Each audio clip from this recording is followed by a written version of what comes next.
3, 2, 1. Welcome to the Lightforge. This is ADWCTA. This is Merps. The quarantine continues. The hair gets longer. The goatee gets longer. Oh my gosh. I've decided to look less bad and just go with normal bad for this quarantine beard thing, because my beard is terrible when it grows out. Yeah. Looking pretty bad to me. Just regular bad. With your hair. Huh?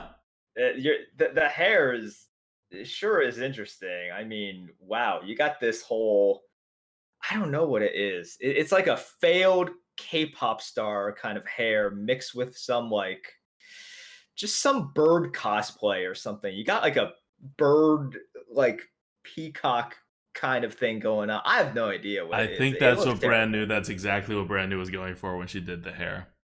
But she'll get a chance to do it again in a couple of weeks when because salons aren't open, like haircut places aren't opening up for a while. Charlotte, by the way, where I'm at, is already open. We opened this weekend. We went and shopped for furniture. It was very sad because there was not a lot of people out and everyone was keeping social distancing, and then some stores require you to wear masks. So it wasn't really like fun. But we're opening up slowly. How's Charlotte's actually Virginia? Opening up. Yeah, how's DC? Okay, all right. Is DC still under like full lockdown? Like stores aren't open? Yeah. Okay. No, nothing is. So yeah, all non-essential things are still closed. People are still not going out. You can only order takeout from restaurants, right, or drive-through. Same here for that. Same old. Yeah, they just open up retail and some other stuff. Like I think daycare is opening now too. But yeah, it's still Charlotte's still the South. We may have a Democratic governor, but we're gonna be a little more aggressive than you Northeast and West Coast liberals are gonna have it with this coronavirus thing. So we're just paranoid, man. Yeah. It's North Carolina. Our curve is not exactly flat yet, but we're starting to open up. So we'll see how that ends. Okay. So everyone's stuck at home. I want to give a big shout out to our patrons. Our top patrons for the month of May: 4P, Brand New, Changyan, Eric L, Joel T, RV Night Train, and Yin. Thank you guys so much for your support. Really helping us out here.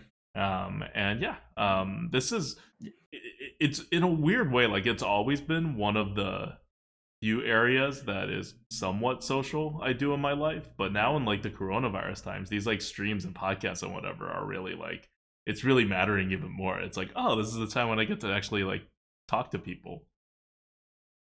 Is it really talking to people? I don't know, man. It's talking to people, not having a conversation exactly. So yeah, thank you to all of our Patreons.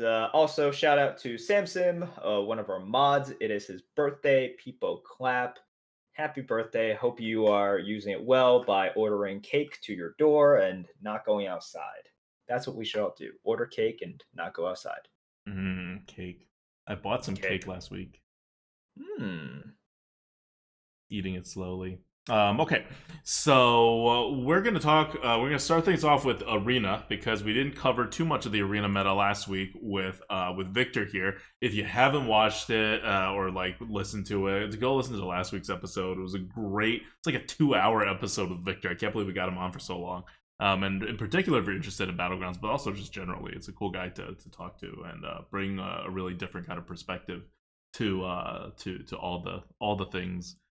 In modes. So I was on his stream the day after the podcast launched, and he admitted on stream that he was so tired he didn't remember anything from the podcast. So he didn't want to rewatch it because he didn't want to see what he said, because in his mind it couldn't have been good. Pretty great. He basically just, he put on a really good show, gave a lot of good information. So he's probably just going through his days, playing BGs half awake and also doing podcasts half awake. What a guy. All right, yeah. On to the Arena meta. Okay, so we've been in this meta now for like 2 weeks. A little over 2 weeks, very little over 2 weeks. And I think it's safe to say that we are here, and it does not look like Blizzard is doing much. Warriors are number one right now at like what 45%. Demon Hunters, I mean No, you keep on saying 55%. 45%. You always need to add 55%. 10 to that. Why is this something 55%. you keep doing? You Because keep doing. numbers, they're just like relative, you know? No, but you're always Um, off by the same. I yeah, don't know. that's why they're relative. If I'm No, consistent and they're but I relative, don't then know it's why you fine. pick 10. Like, what's this whole? Because if it's like that, then you should also, when you want to say 45, say 35. Yeah, but I Like, don't. So I but you guess it's don't. not really that relative. No, it isn't. um, so Demon Hunters are at 42%, um, which is really, really low. And everyone else is kind of in that vague, like 52% to 47. 47%, Yeah. kind of Demon Hunter range. is like a full 5% lower than the Yeah, don't second pick lowest Demon class. Hunters. Like they're not in the meta right now. I don't know if there's anything you can do with them. Blizzard may micro adjust again. We don't know when. But I'm pretty sure even if they do micro adjust again, it's not going to change the meta that much because it'll be a smaller micro adjust because they would have already gotten all the other classes basically within range and kind of like quote unquote right. So it'll just kind of add the Demon Hunter in the meta and take Warriors a little bit, like knock Warriors down a little bit in the meta, which will honestly kind of cancel each other out because Warriors play a somewhat more aggressive style than the other classes in this meta with these sets of cards, and Demon Hunters did as well before the nerfs. Are we at the point where we should really just stop using the word micro adjust because it's the Yeah, word that Blizzard uses, but it's it's so not micro, just it's adjust, just the yeah, offering exactly. Let's just balance say they're adjust. yeah, they're gonna adjust because calling it micro adjustments is just it's farcical. Yeah.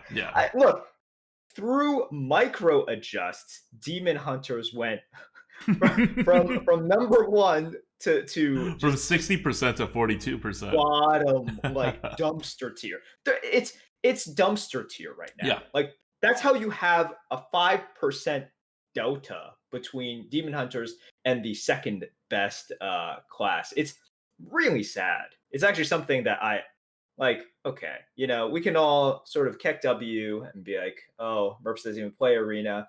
It is really sad to me that Demon Hunter, the shiny new class, your only memories of it were either from, if you play Demon Hunters, from just drooling over everyone on your way to 12 wins, or just getting dumpstered by everyone on your way to 2 wins.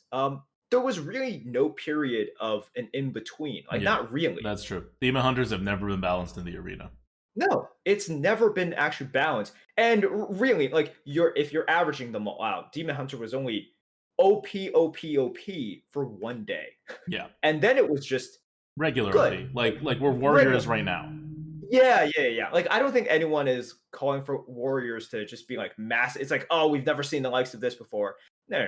Like Warriors are just, they got the throne right now. Great.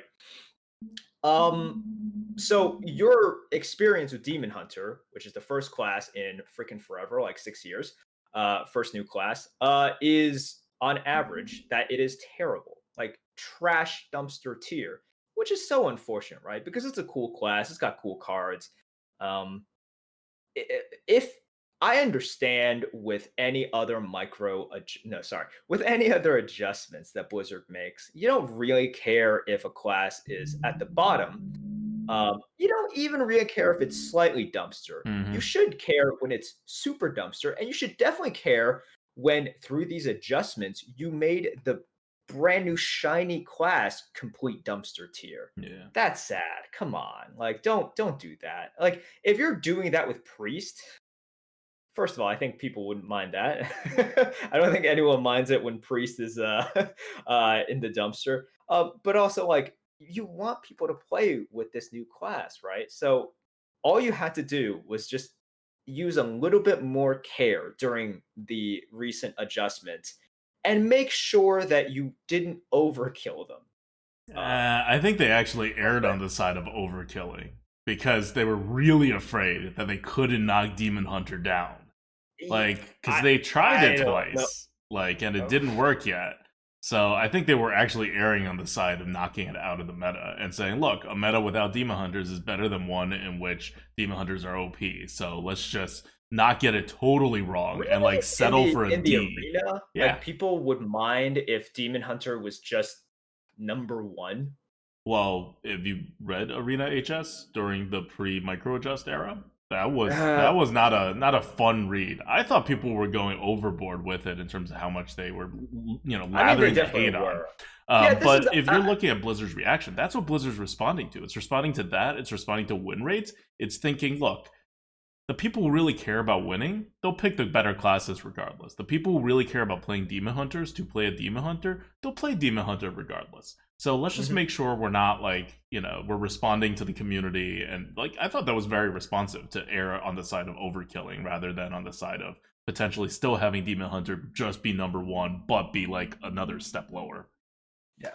So, Um, a good question that I see, and I think this is one that we should address because it is very appropriate. I see it being asked in the chat right now. Is it possible to balance a class like Demon Hunter? It is possible to, with the tools that Blizzard has now, it is possible to balance any class. it's possible to balance in the sense of creating a 50% win rate. Yes. If you are talking about balance in terms of agency and Mm-hmm. enjoyment and sort of this, tit for tat kind of like bouncing around a deep strategy, Yeah. then I like we need like a 3-hour conversation about this. As to whether that's just possible or whether that's good, we can get really philosophical with this. But if you want to say, is it possible for them to get any class and really all of the classes within like a certain standard deviation, a really small standard deviation? Oh yeah, they could do that pretty easily. They would have to ping pong back and forth like a few adjustments to see what the effect is.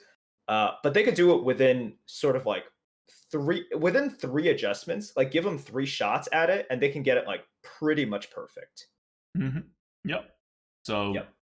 that's where Demon Hunters is. I wouldn't be surprised if Blizzard does a micro adjust for just Warrior and Demon Hunter, and I wouldn't be surprised if they don't do it for a month. Yeah. That's just kind of where things are right now. But regardless of whether they do it or they don't do it, we're going to be in basically the same meta because Warrior and Demon Hunter are oddly interchangeable in this overall meta. So if you're picking any of the other classes, your experience will be largely the same as to what the meta is. And what the meta is right now is a card advantage meta where aggro is still viable and will still poke through and give you a decent number of losses if you don't prep for it at all. Like if it's just purely card advantage meta, then you don't need 2 drops, like just flat out, right? We've been in those metas before, where you don't need 2 drops, you start on 3. Some of those aren't even as card advantagey as this current meta is, but it would just the 3s were just so much better than the 2s that you can avoid it.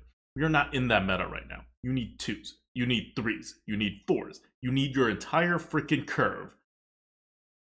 And on top of that, you need double the amount of large cards that you used to be able to like be able to get away with. So that means you needed everything that you needed before, but you also need this like 3 more extra cards, 3 to 4 more extra cards. So your old pool of your flexibility of how to build a deck has drastically shrunk. So now there is a more prescriptive way of building a deck, especially without the bucket system, where you're just trying to get enough pieces in every draft to make it fit into something that will be able to handle the top end and enough of the aggressive end. Or, and when not even or, just when you're trying to do this, you will fail more than half the time. You will just not be able to do it because your ability to succeed is so thin. It's not good for a good player because for a good player, you want functional decks first, and then you can apply your skill and then figure out stuff afterwards. So the number of baseline functional decks in this meta is going to be lower. And if you have a baseline functional deck versus a baseline non-functional deck, the difference in wins is huge.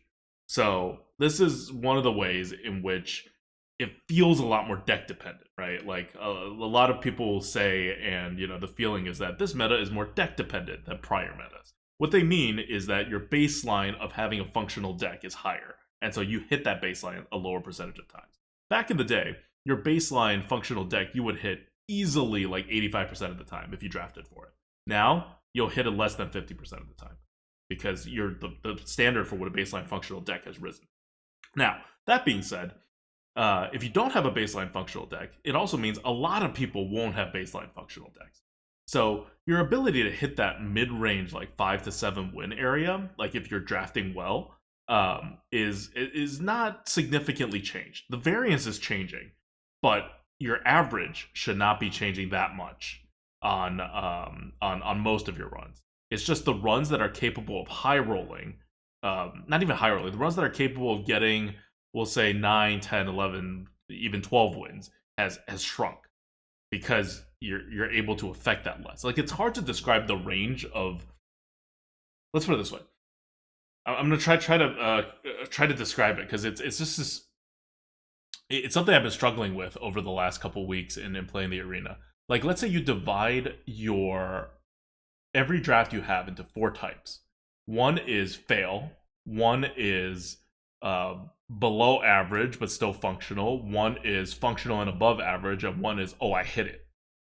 You used to be at around 15% fail, the first one, and about I don't know, 30% below average, about, or like, let's say 40% below average. We'll say 35% below average, 35% above average, and another 15% super succeed. That's usually how your drafts are going to end up.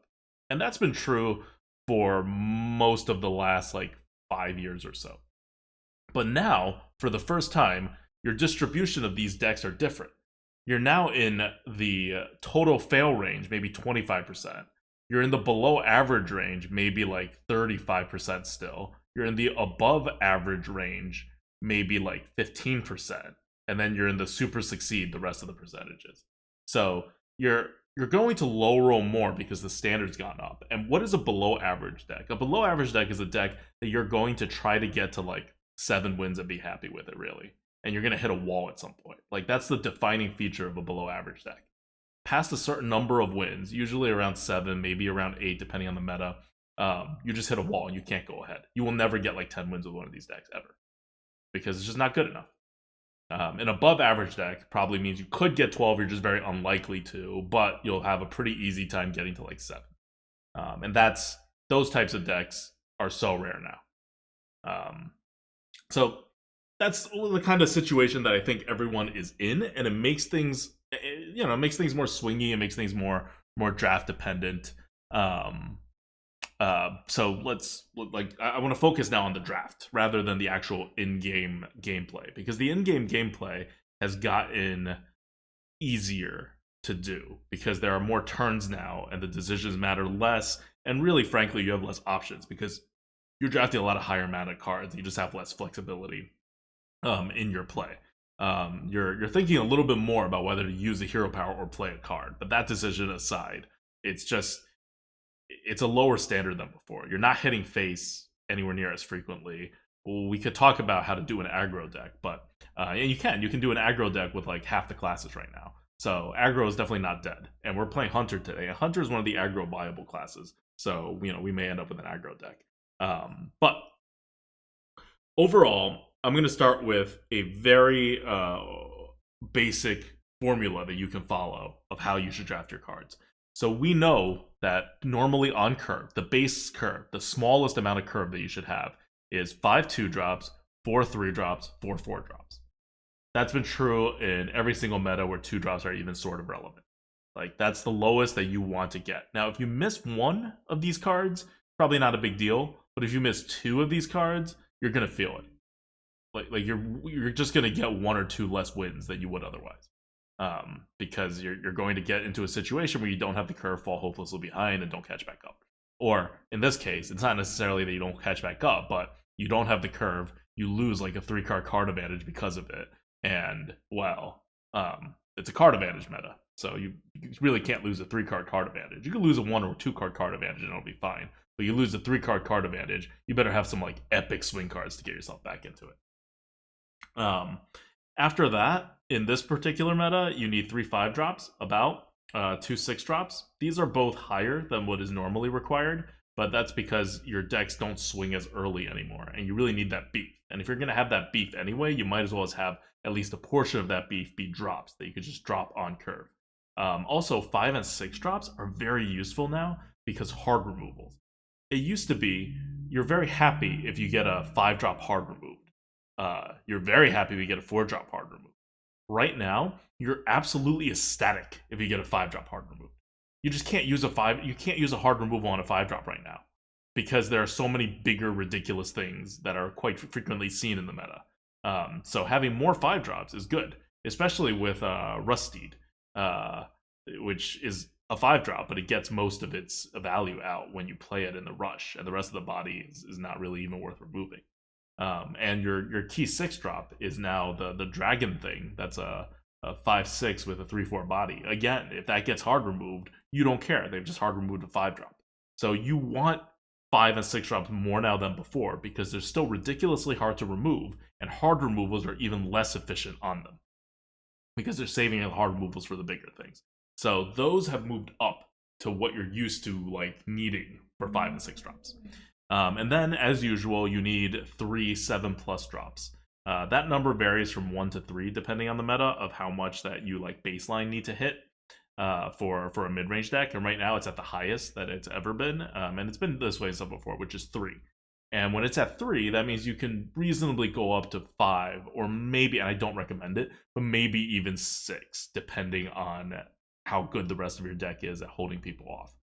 But if you have 5 7+ drops, that means like just think it through, right? That means you have like 1 10-drop, 1 8-drop, 2 7-drops, and like a 9-drop or another 8-drop or something, right? That's a lot. That's a very top-heavy deck, and those are viable decks. Those are all within normal range in this meta, and you need it for the card advantage. Now, the reason you don't want too many 7+ is because then you have unworkable hands where you can't do stuff on turn 5 or turn 6, you just pass it, and then you lose way too much tempo for it to be worth it. Every time you lose some tempo, you also lose some card advantage because your opponent gets to set up on the board and get good trades and, the normal stuff. The normal reasons why people like tempo to begin with. So anyway, you add up all of those, and notice I didn't say anything about 1-drops. 1-drops are worthless in this meta. Just like absolutely worthless in this meta.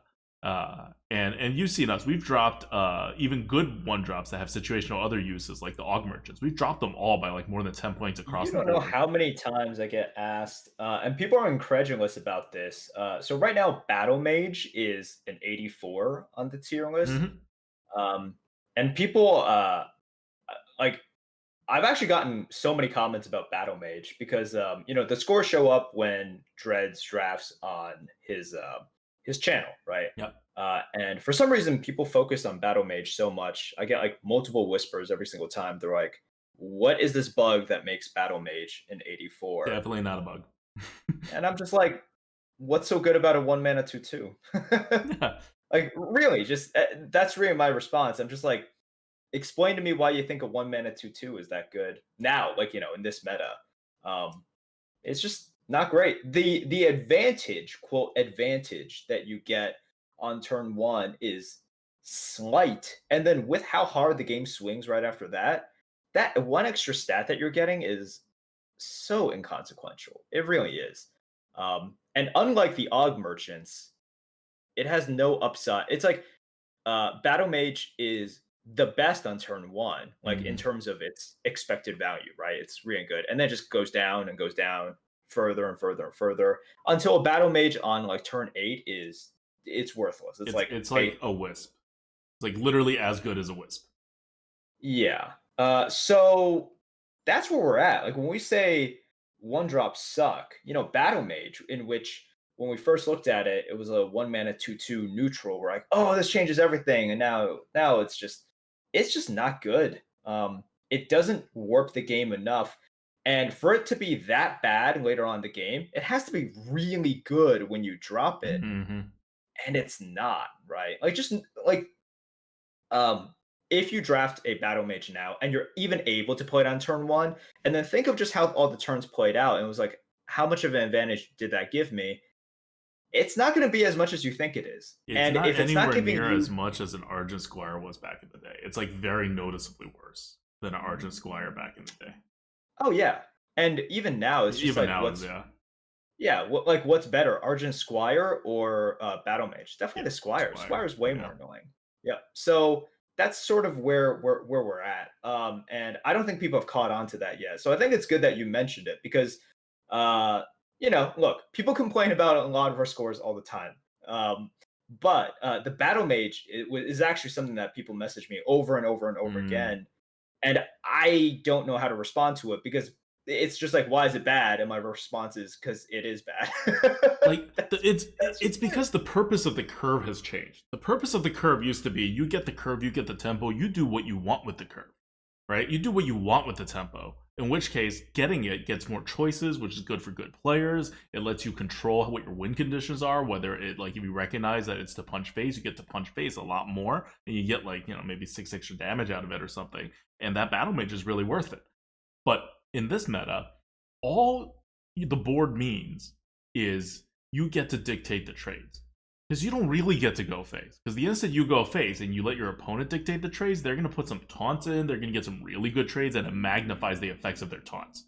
Which means Yeah. you lose the board immediately, and you having gone face doesn't matter at all. But because you're not getting them down to a slow enough place. And they have a ton of taunts. It's a very taunt meta. They also have a lot of heals in the vast majority of classes. So you don't really get to go face with the battle mage very effectively. And to the extent that your whole deck wants to go face, you can start doing it with 2 drops. You're not really that far behind because your opponent's decks are really slow. Like they're very taunty, but they're not going to be able to get initiative back for a long time, and so you will always have the initiative, even if you just start on turn 2. So what it means to be on curve and what curve gets you is different, and so the 1 drops they just don't do that much anymore. Aug merchants are still like if you talk about Guardian Aug merchant, we still have like a 120 because later on in the game it's effectively like an extra medium-sized body in addition to a 2/1 because you just give one of your minions a divine shield before it's about to hit something. So you're going to get your card advantage to be a normal card advantage thing with the Aug merchant. With like a battle mage, you get nothing. You get a 2/2. It's always a 2/2. Um. So yeah. So that all the curve stuff that I've outlined before is going to hit a bare minimum now of 20 cards. That is a 20 card bare minimum that you need. Every single draft should have these. And once you get these, you then have 10 more cards left over for you to do other stuff in. That includes all your removals. That includes all of your any utility cards. That includes like extra card draws or big cards or extra curve cards. You're not always going to end up with precisely 5 2-drops, 4 3-drops, and 4 4-drops. You're going to sometimes just be forced to take an extra 2 or an extra 3, whether you want to or not. You're going to be forced to take some like a 1-drop here and there because we don't have buckets anymore, right? Like sometimes you're just going to be offered a Squire and 2 crap cards, and you're going to take the Squire. So what you're aiming for, though, for these remaining cards is to only have 2 cards that are at 2-drop level or below, and have them be like your mana fixers. Those are your like Guardian Aug merchants or like extra 2-drop or extra like whatever. Then have 4 cards that are around the value of a normal value, like a normal card's card advantage. So like a Fireball, like a Shadow Bolt, like just stuff that you're like, well, it's not really a drop, right? But it's basically a card. You're not going to look at it and be like, oh, that's an Innervate. Like an Innervate's not a card. You're losing card. You have no card advantage on an Innervate, right? But if you have a Fireball in your hand, you have a medium-sized card advantage. Like, and that's fine. So you want 4 cards along those lines, and then 4 more cards that are the equivalent of a 6-drop or higher. So that's 3 plus 4. That's ideally you want 7 cards in your deck for this meta that has the equivalent. Sorry, this is 6-drop or higher. So that's 5 plus 4. So you want 9 cards in your deck out of 30, ideally, that has a card advantage value of higher than a regular 5-drop. It's never been like this before. Never was this like a good default idea for a mid-range deck. Like this would have been like, I want to play like a scumbag priest. I'm gonna draft like this. This is not I'm a regular like hero and I'm gonna draft a mid-range deck and see where it goes. Let's start with this in mind and then see how far I'm knocked off course by Blizzard. But that's really where the meta is right now. So keep in mind, these extra cards, they're not all 6 mana plus. Each card you draw, you can assume to be worth somewhere between 4 and 5 mana, especially if the overall mana value of your cards are on the high card advantage side, as they should be. So basically, any card that like draws another card, any card that's bigger than a 1/1 that draws another card will qualify for this. Discover generations that also have something else attached to it. Any kind of card draw, like an Arcane Intellect, would qualify. So they don't all have to be 6 mana plus. And if they're 6 mana plus, they also have to, be of the appropriate size. You have like a 7 mana card that's doing like, I don't know, face damage or healing yourself or something. Those parts don't count. So I know this is like a lot of people ask what do I need for a curve? What do I need for whatever? Well, now the big question is not like, what do I need for a curve? It's what are all the pieces I need in my deck? And all the pieces I need in my deck includes, in a very big category, more important than curve really, is how many big cards I have. So if I get offered like a 120 rated like 2-drop versus a 120 rated 6 mana plus card, and it's my first pick, I take the 6 mana plus card. I don't take the 2-drop. I've never done that before. Before this meta, even in slower metas, as long as 2-drops as long as it wasn't like the 2-drops are useless because they're totally outclassed by 3-drops meta, in every other meta, I've said, yeah, I'd rather get my curve in first, because if I don't get my curve in, I don't get 5 wins. If I do get my curve wins, I can at least let my skill create a big impact. Well, here, your skill can't create a big impact just with curve anymore. Your skill still needs to be backed up by a sizable amount of large cards, and those cards are harder to get, like, to fill. There's not, like, if you go through a normal draft, you're going to fill up your 9 large cards on a much less frequent basis than you're going to be able to fill out 5 2-drops. So those are the cards you try to hit first. So yeah, that's the baseline, and that should give you a sense of how the meta is going to go. If you follow this draft and you successfully pull it off, which, like I said, is going to happen, like, I mean, you're going to be maybe a little off, but you're going to perfectly hit it maybe 40% of the time. And in those 40% of the times where you perfectly hit it, you're going to get 7 wins or more. Like, those are your good drafts. The value of your cards don't even have to be like that high. You're going to get your 7 wins because you're in a position that you won't be destroyed by aggro, and you will outcard advantage the vast majority of decks that you face. So there's a lot of value you can lose if you structure your deck this way, that you'll still be able to beat your opponents. Cool. Yep. If you're thinking about aggro, and for the more advanced drafter, this is like lowest common denominator, right? Like, just try to do this, but your draft is going to go off course. Again, 60% of your drafts won't look too much like this.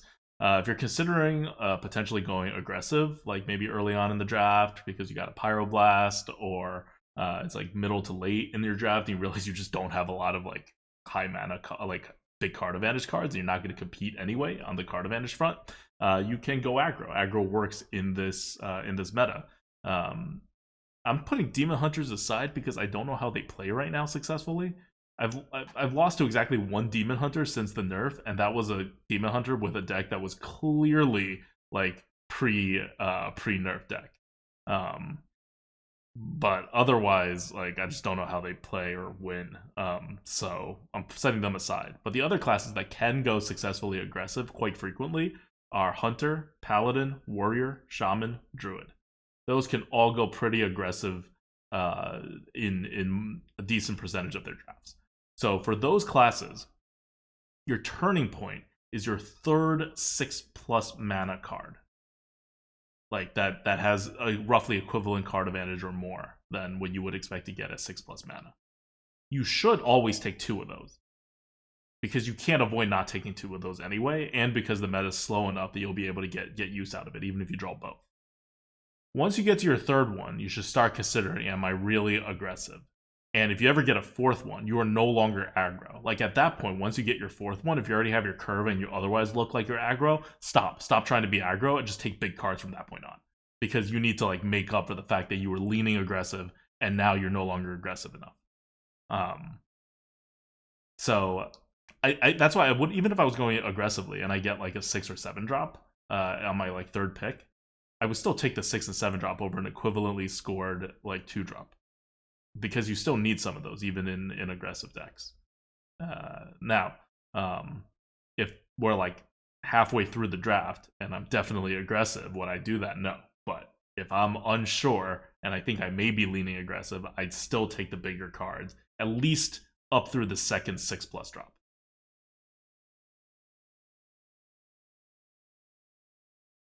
Cool.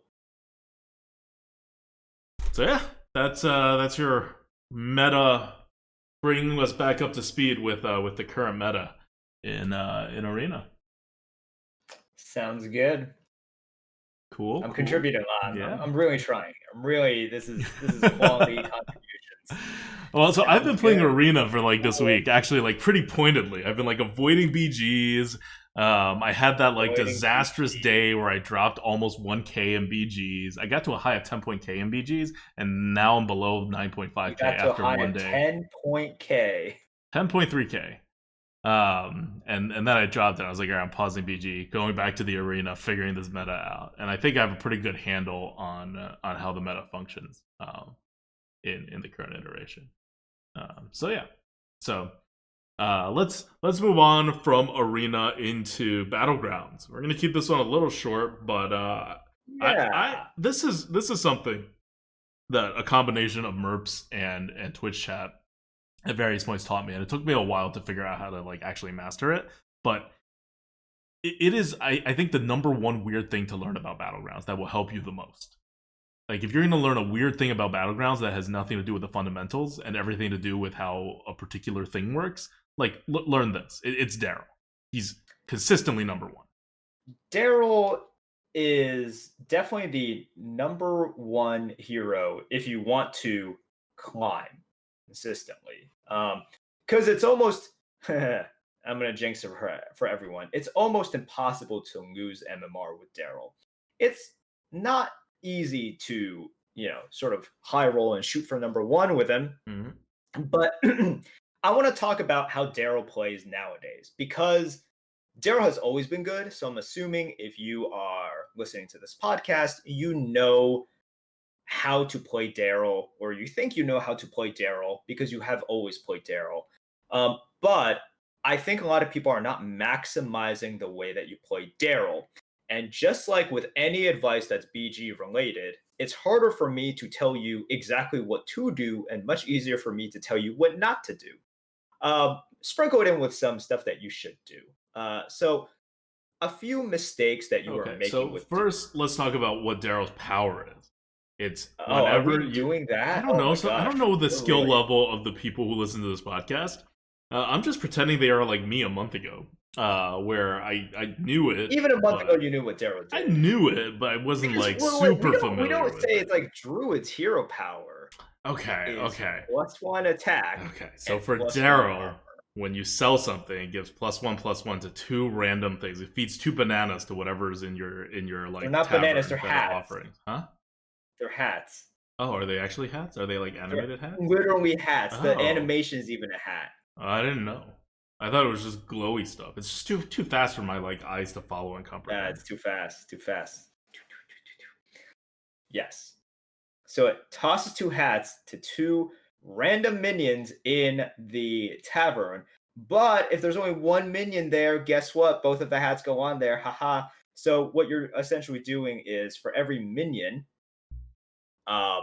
that you purchase and then sell, that's a +2/+2. So you're turning everything into a buff, which is pretty nice, right?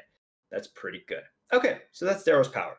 Now, historically, we know that one of the most popular ways, and really the first way to play Daryl ever, was the Tavern 3 Daryl, where you get up to Tavern 3, and before then you can dance on a Righteous Protector, you could dance on an Annoyatron, a shielded mini-bot, remember those guys? Ooh, good Mm, times.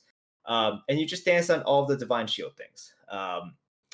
And I think people, because of the way that Daryl was played before, people still hold on to that a little bit.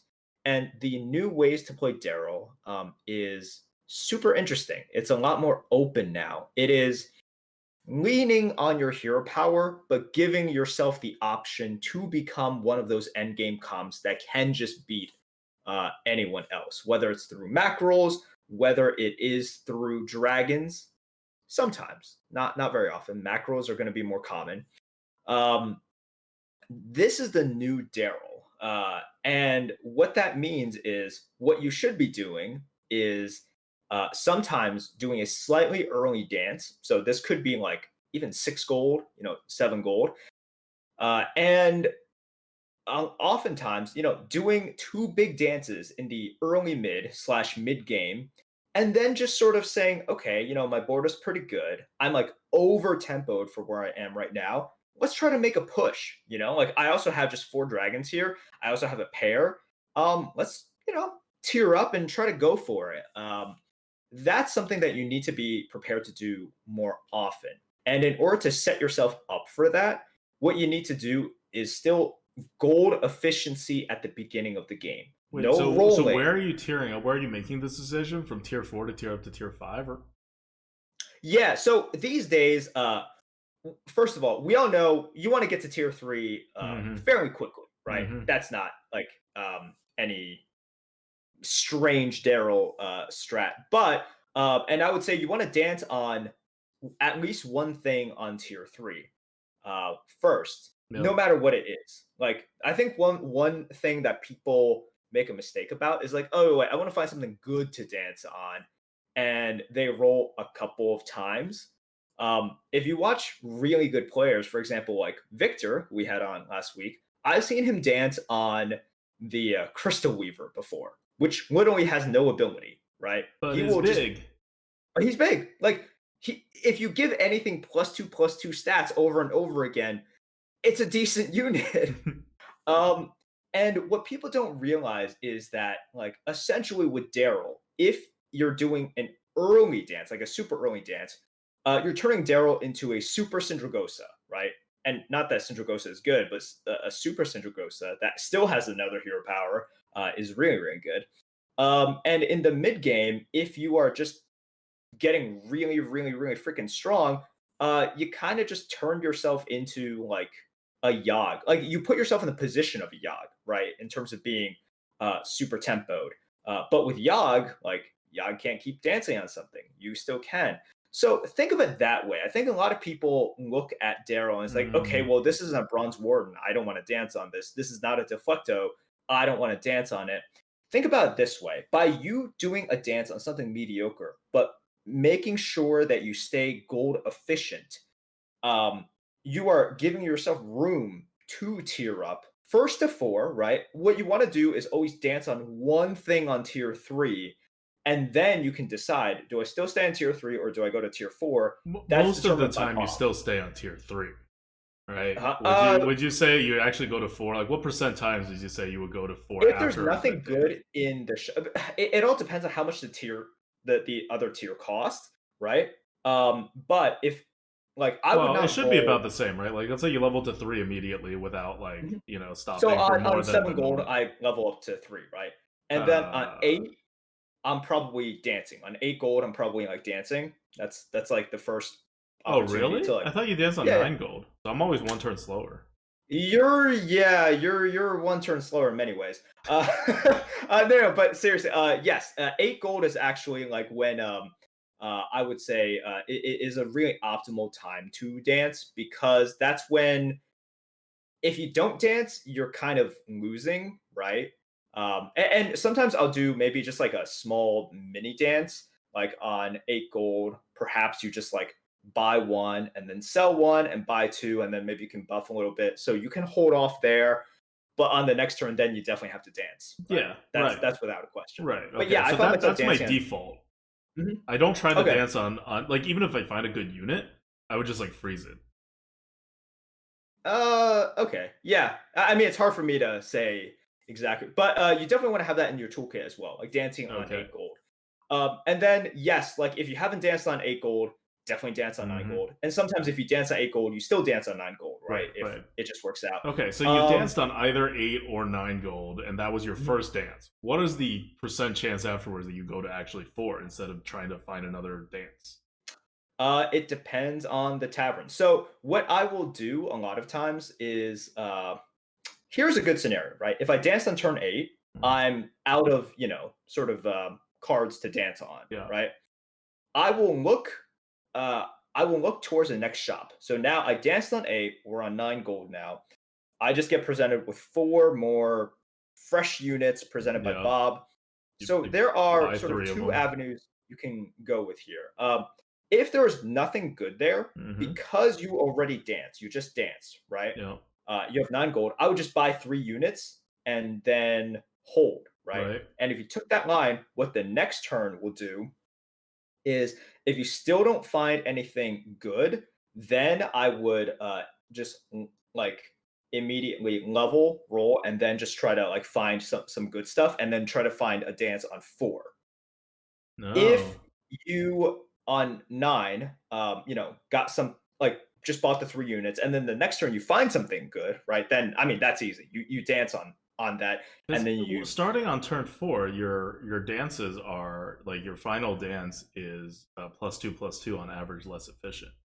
Like you're basically yeah, always wasting a dance because you of the are, half. but on average, the stuff that you hit is better. Like it starts Yeah, to be really good. Like yeah, the problem with tier 3 is tier 3, your hit rate for good stuff to dance on is actually really low. You've yeah, noticed that, yeah, right? yeah. It's not great. Like yes, you can purely isolate, but part of the reason why the tier 3 Daryl strat was so good at the beginning of the game was you're bound to hit something. And if you were on Right. tier 3, you didn't really care if it was an Annoyatron or a Right. Cyclotron. That's like, whatever, So right? after one dance on a tier 3 minion, you're not stabilized yet. Like you're still losing half your matches. I don't know if you're losing half. Like you're really strong after your first dance, right? Well, And for that then, one turn, and for the next turn, you buy 3 random things, and you're losing half of your matches. And for the turn after, if you level, you're losing more than half your matches if you don't well, dance. If you after that, dance, yeah, yeah, you you like are still better. hold on to the pattern of like, you can't go 2 turns in a row without dancing, right? But Well, no, it's no, you've gone 2 turns in a row without dancing. If you, I dance on a turn, the next turn you say buy 3 units with 9, right? And the turn Mhm. after that you say level to 4. Well, you've just gone 2 turns without dancing. No, no, no. I'll sell off a couple of units and do an inefficient dance, but like I'll be able to pick up some like I decent thought you units. bought 3 units because you have an empty board. There's no efficient dance. You've just finished Empty dancing. You board. have a near empty board. You have like 3 units on the board, maybe Oh no, no, no, four. I don't have an empty board there. Oh, no, no, no. See, I also don't do your style of dancing where I will only leave myself with 3 units. But then you This don't is have not. the ability to. You're only going to dance like you're going to dance like 2, 3 times for your tier 3 unit because otherwise you would have spaces on your board. Wait, what situation are we playing out Turn here? 8 or I'm not turn following 9. anymore. Sorry, Hmm? 8 mana or 9 mana. At that stage, you would have just filled up your board. Um, and if you want to dance, you would be able to buy 2 things, sell 3 things, and so you would just have enough Oh, mana. so here's the thing. What you and I like I think what you try to do a lot of times is like go more all in on one unit when Yeah, you but what I'm dance. saying is, even if you're not going all in on Mhm. one So unit so at that then your dance, board actually still has like stuff on it. right? Okay, It's got like the four but yeah, but then fours you're and only the going tier to be able to threes on sell three everything. things. So you're only giving your designated tier 3 unit +6/+6. Like that's just how the math works out. Like whether it's a bronze warden or a rat or like a random thing, right? It's only getting No, plus six well, you're plus still six able to if you're give it keeping. because if I'm dancing on 8 and then I fill up my board on 9 by buying those 3 things. Right, but that's what I'm saying. Okay, so you can only have it one way. You can't have it both ways, right? You're either Yeah, yeah, dancing on yeah. 8, getting a big unit, and then you have a near empty board, and on 9, you're getting 3 things. Like to fill your board. Or you're doing a mini dance on 8, which is only going up to +6/+6, and then you still like have a board going into 9. Yeah. You can only do one of the two. So if you're doing path A and then you're leveling the turn after that, then you've gone 2 turns without dancing. That's all I'm saying. That's just math. This is not like I'm not like making a creative argument here. I'm just counting. Well, no, no, no, wait, wait. So if I'm dancing on 8 and then on You're 9, buying 3 things, right? Yeah. Okay, and then Oh on no, 10 no, you're no. leveling, and then you've got that's 2 turns on 9 mana Okay, and sorry. 10 mana that you're If you not are not dancing. actually getting more powerful on 2 turns, sorry. Okay, I okay. should See, that's first say if very, you're very not getting more different. That's power, very different because than if you don't dance in 2 turns. because on 9 gold, if I'm filling out my board by buying 3 units, I'm getting a lot more powerful, Right? Yeah, right? yeah. But you're not Even if they're dancing, is just my like point. +4/+4. Yeah. Sure. Okay. Okay. Um, So don't say you can't go 2 turns without dancing. So you can't go 2 turns without getting more powerful. Those yeah, is you very can't go different. 2 turns without getting more Okay. powerful, right? So that on your 9 gold turn, you can just buy like shitters, Right. like Right. four You buy fours. the best tempo minions you get offered. Yeah. You just buy the 4/4s, buy the shredders, buy the Hmm. whatever, and those still do tons of work for that time period. And then if you level to 4, you're over tempoed for that stage, right? Like on average, if you look at your board at that point versus someone else's board, You're you're not ahead. though. No, you Like, are. well, in my experience, I win less than half of my matchups if I have danced on You a tier 3 shouldn't minion though. and then filled up my board and then level right afterwards, or even just like bought more minions and like didn't level. Right, either That way, you're in shouldn't the be same board. right. Like if you danced on 8 and then on 9 you filled out your board, and then if you like level, you shouldn't be losing like Well, I'm 50% probably here. dancing on 9 instead of dancing on 8, and then I'm filling up my board on 10. And then on 11, if I don't do another dance, then I have more than 50% chance of losing the match. Like whether I level or I just collect, collect cards so that I can Okay. dance a later I turn. mean, it's hard for me to visualize like what your board looks like. But I will say, what you want to do at this stage, because first of all, you want to get to 4 a little bit sooner than you might be comfortable with. And I'm not saying like guys, you should go to 4 on like 10 gold. Sometimes you stick to on 3 for a long time because Bob is very generous and just keeps on giving you the wardens, keeps on giving you But the like if you don't deflectos. have a good dancing unit, Yeah, if you don't have a good dancing and unit, and most of the even times like, you're not gonna have a good dancing unit 1-3. yeah. Like Oh, that's and you guys also should broaden your definition of what a good dancing target is. Like on the last stream, I did 2 big dances on 2 imp gang bosses. mhm. And they worked out. They were great. They were actually really good because they kept on spawning stupid 1/1s that ate up other people's like divine shields and juggler shots.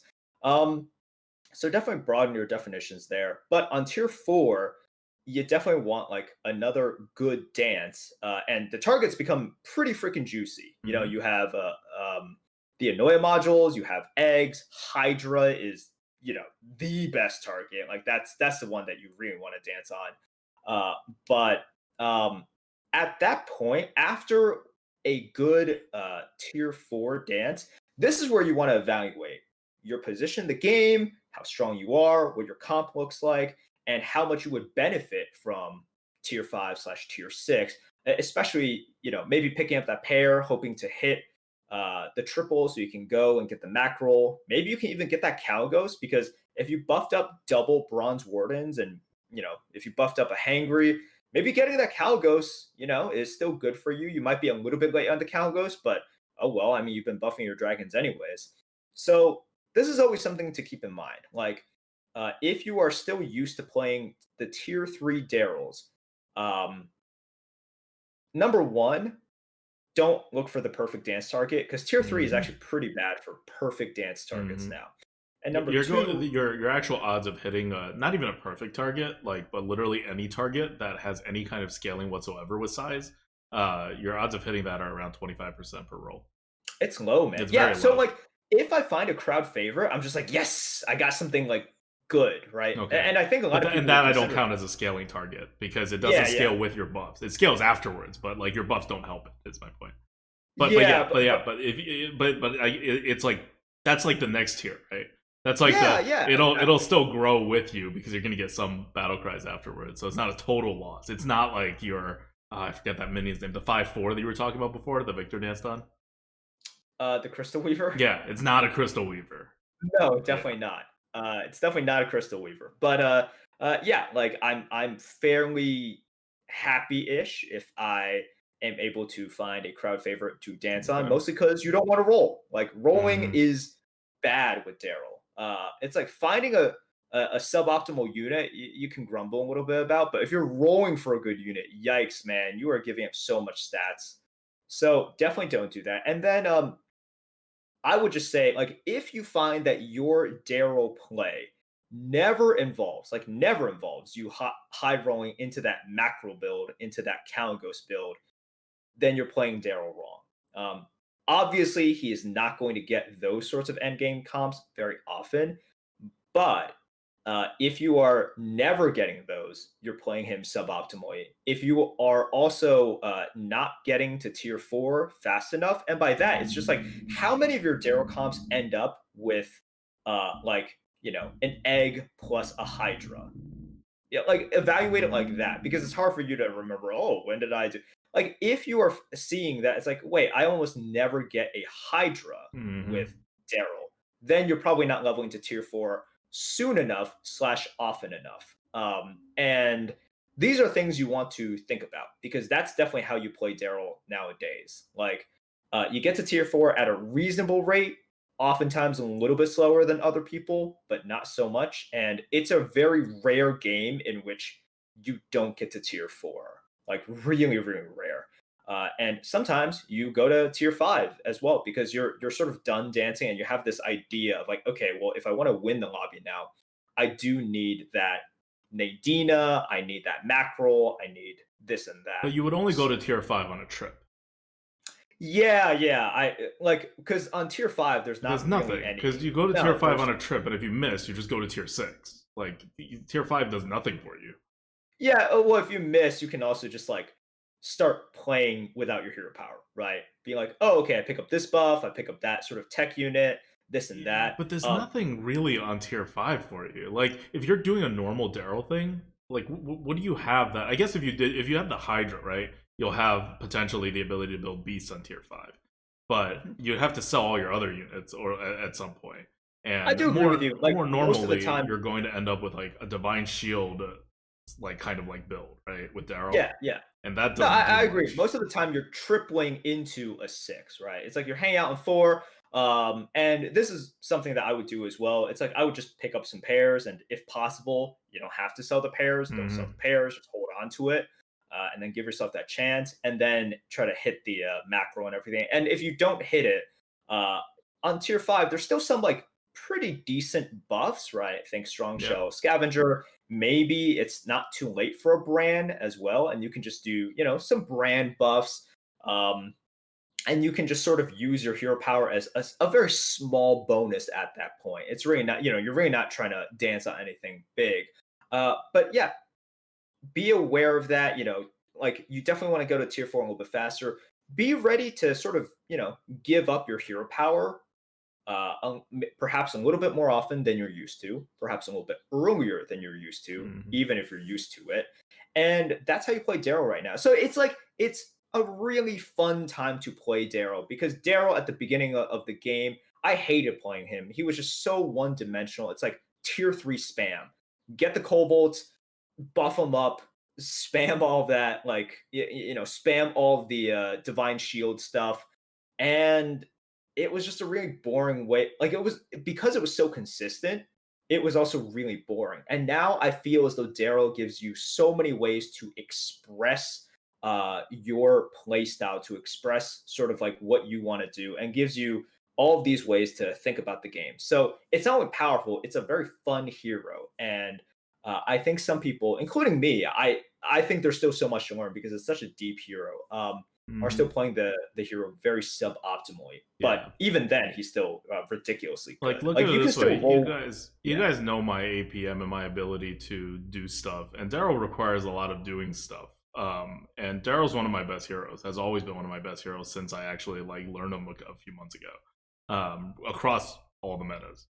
And that's because you can play Daryl very inefficiently, and he's still one of the best. You can play him in a very limited way, and he's still one of the best. So, like, if there's one thing, like, if you've been reading my guide and you're like, oh, I'm going to do normal stuff and play normal stuff, okay. But, like, if you're going to add one more weird thing, like, one weird thing to your, game plan that will have the largest effect on your win rate overall, it's to add Daryl. Definitely. like we talked about Flurgle before. Learn Daryl first. In Yeah, terms of weird yeah. gameplay, look, I love Flurgle, but part of the reason I spammed him is like,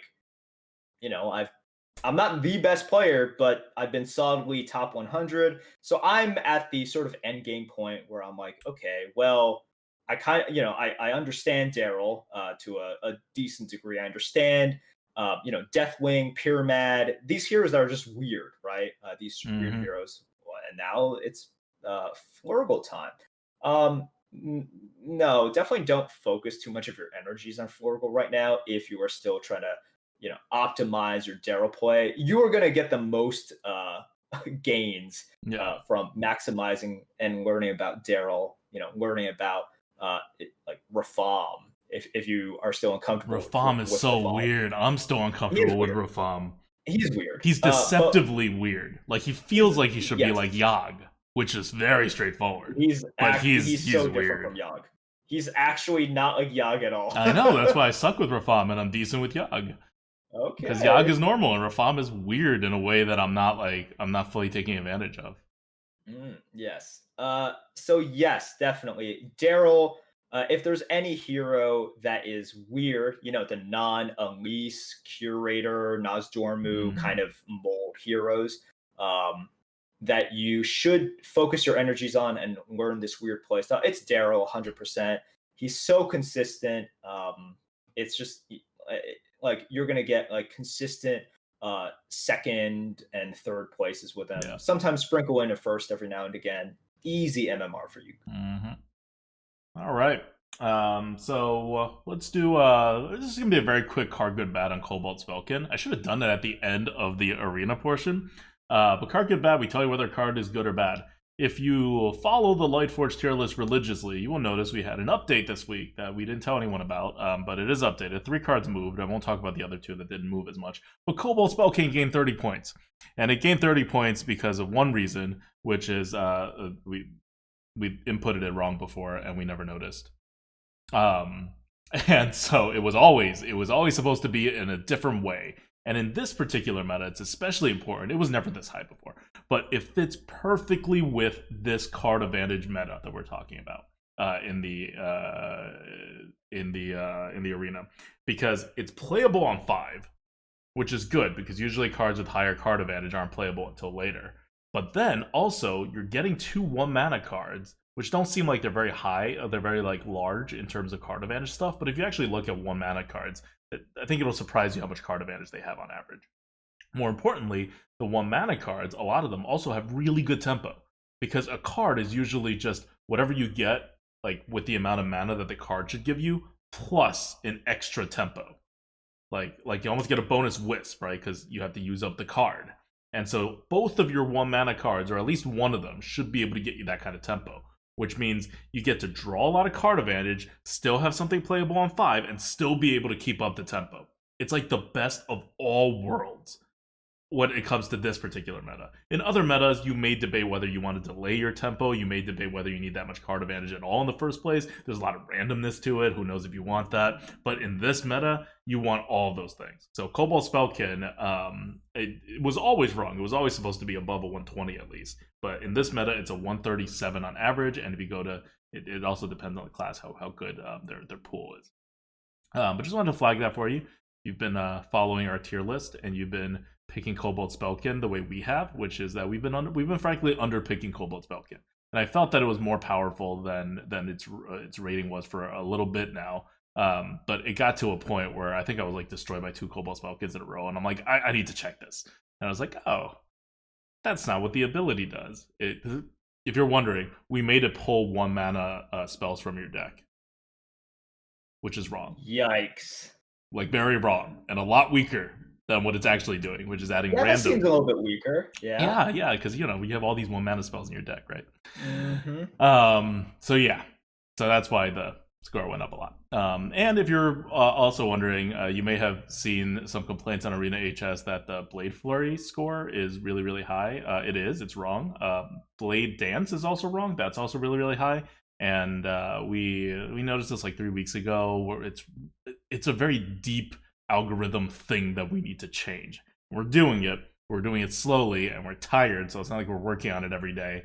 Um, uh, because it'll affect most cards by like less than 5 points, but it'll affect a ton of cards just by less than 5 points, and you're not going to notice it too much, except in cases where you have to synergize a board state with a synergy, and both are really rare.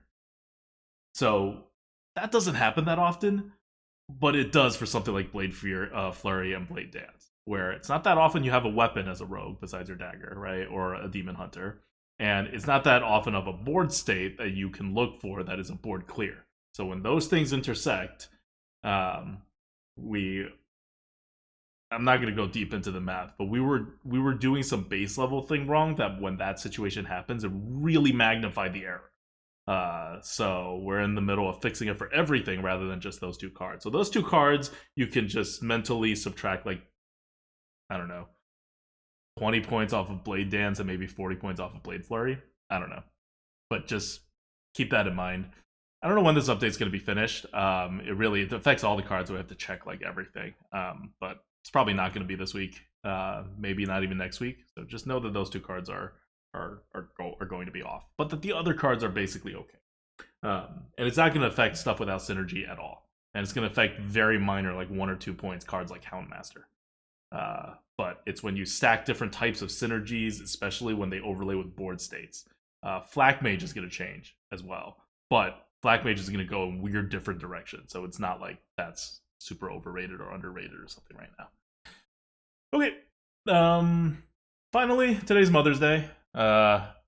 It is a coronavirus-y Mother's Day, so if you do not live with your mother, you probably won't and probably shouldn't see your mother because of the coronavirus. So I just want to give a shout out to this is a question from the GOAT, I guess. I want to give a shout out to my mom, who has been very concerned over me and my habits that are generally not conducive to being a clean and healthy person. But really, I'm in far less danger than she is, and I'm glad she's taking social distancing and everything very seriously. Merps? Yeah, I feel like so. Look, I remember my mom called me up like January 20th, and she was like, "Do you have masks?" I was like, "For what?" She's like, "Look, this is the end of the world." She said this like a few times, not exactly in that way, right? But this time she got it right. Okay, so she was just like, "Do you have masks? This thing from China is coming for us." I was like, "Okay, mom, that's great." She called it. She called it. You know, you got to give credit where credit is due. But yeah, she is taking this very seriously, and she was one of the first people to and you know what I'm very thankful for? Even like for years and years now, whenever she would visit, she would always bring me a ton of Costco toilet paper because she's like, it's never, it's like, how is it bad to be overstocked in toilet paper? Right. Oh And I'm my just like, god. yeah, you're right. I mean, you're absolutely right. There is nothing bad. It's like, if I have the space, why not? Storage space. You can't do that Yeah, in like New York. I guess so. Well, now But that you like, have a house, you could have a toilet yeah, paper room. exactly. Yeah, so she'd just be like, "All right, keep these 2 extra jumbo, uh, Costco packets of toilet paper and paper towels and all of that stuff, just in case, and all these, trash bags, all of that stuff." Uh, Shout out to my mom, man. She knows. She is a survivor, She is one of those people that's always prepared, and, I mean, I don't need to worry about her because I know she is definitely social distancing, so shout out to my mom who, saw the toilet paper shortage slash Wait, does she epidemic, bring you and other stuff at the same like amount as like toilet paper, or is toilet paper like her thing? she always tosses one in. Like, she always, and by tosses one in, I mean, like, Yeah, hauls, yeah, like a yeah, yeah, giant yeah. packet, not one It roll of it's a toilet giant paper. it's a giant package, but no, she'll bring stuff that's, like, useful for the house as well. Sometimes it's, like, silverware, other Okay. times it's, like, a Brita filter, right? It's all stuff Mm, that's, like, good and very okay. useful. Um, like, sometimes it's, like, a huge, Costco size, like, Ziploc bag package, aluminum foil. It's all very useful things that I will eventually use. But I mean, she was just incredibly five head about this from the Hmm. very beginning. because whenever I asked, I'm like, Mom, I still have a lot of aluminum foil. She's like, are you never gonna need aluminum foil? Or are you never gonna use it? I'm like, I don't have a good response to this. You're very correct about this. And for toilet paper, I'm like, well, I will obviously use toilet paper. Yeah, so yes, this is very helpful.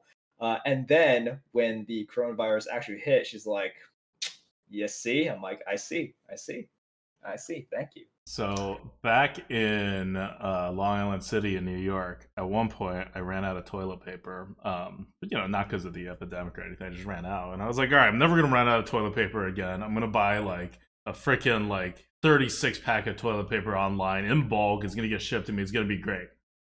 And because it's me, I realized after the shipment came, like, and I didn't open it for like a number of like months because it was just a lot of toilet paper. It was just a box sitting in my room, as you know how boxes do. I eventually opened it up, and I realized it wasn't toilet paper, and I had inadvertently ordered 36 rolls of paper towels. So we moved down here with like 32 rolls of paper towels to Charlotte, and then the toilet epidemic hit, and we did not have toilet paper because we were not stocked up on toilet paper. We just had a lot of paper towels. Which is all to say, like, reading is more important than I may give it credit for on stream. Just because you think you know what a card does, it's good to double check. But yeah, my mom knew about this, and she at one point was like, "Hey, do you want me to send you toilet paper?" I'm like, "No, that's crazy. Don't like go out ship, get yourself in trouble, and send me toilet paper. Like, we will buy toilet paper when we run out." And then we like ran out of toilet paper. I was like, all right, mom, I will listen to you now. Where do you think we can like actually find toilet paper? Because she had kept been saying to me, like, she's said to me many times, you can just buy them online, and we could never find them online. So she sends me a link, and I click on the link, and sure enough, it was a fake link that did not actually have toilet paper. It was a link to a store that said they sold toilet paper, but when you clicked on the toilet paper, which did not say sold out, it then said sold out. But her heart's in the right place. We ended up having to go to one of those restaurants that added a free roll of toilet paper if you like buy a certain amount of food for the emergency roll of toilet paper. Shout out to McCoy's in Charlotte for doing this. It was a big service to those of us who are very unprepared in the community. Yo, that's hustling. That's a great promotion. Yeah, because they're like a bar/barbecue joint. And the bar aspect, I'm sure, is like dying, and so they need it was a very good promotion. There's only 2 restaurants around me that was doing it, and they were one of them. The last time I went to the supermarket was the first time that I saw any toilet paper on the shelves, and there were so many of them. Like, the utter joy that I felt upon seeing it. I don't even need toilet paper anymore. Brand new, found a way to get like a 12-pack of toilet paper from, I think, Staples or something. And so we're okay on the toilet paper front, but I'm just like, things are going back to normal. The toilet paper supply chain is back. No, there's no shortage now. There's like the shortage is now, knock on wood, it's gone. Like, yeah. we're good now. But for a good few weeks, yeah, you few weeks. It was like more than 2 months because we've been trying to get toilet paper for more than 2 months and we couldn't. All right. Oh gosh. All right. Anyway, happy Mother's Day. Make sure you say hi to your mom, and wish them a happy coronavirus free Mother's Day. Yeah, that's it. That's it from us. Until next week. This is ADWCTA. Merps, see you guys.